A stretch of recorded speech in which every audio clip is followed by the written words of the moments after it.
So this is a very short video to show roughly how to change the door latch of, I think this is a Rangemaster 90 centimeter classic.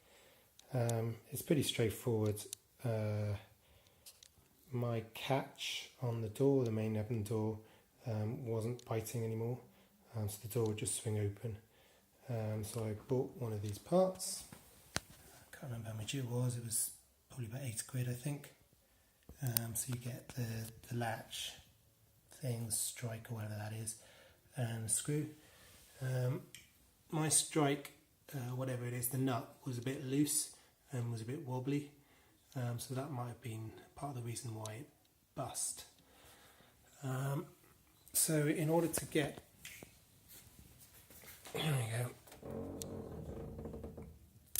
at this latch, we have to take off the front sort of panel. So there's kind of there's a panel on the door. It's not the sort of door itself.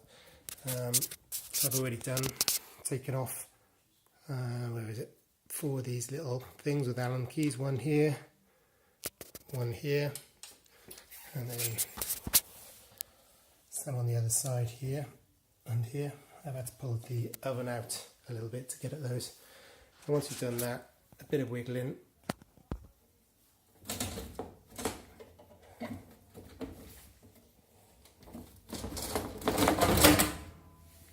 And voila. So there's the panel. It's still got the glass in it, so be careful with that.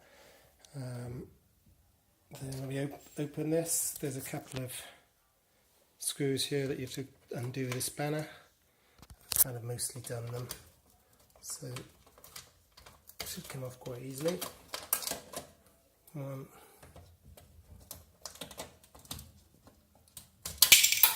There we go. This is the old one. Pretty busted. So really, just getting it in is just the process in reverse. So take the new clasp, put it behind there, put the screws in. Once that's done, I have to put the panel back on. So I reckon it's probably a 10-minute job in all.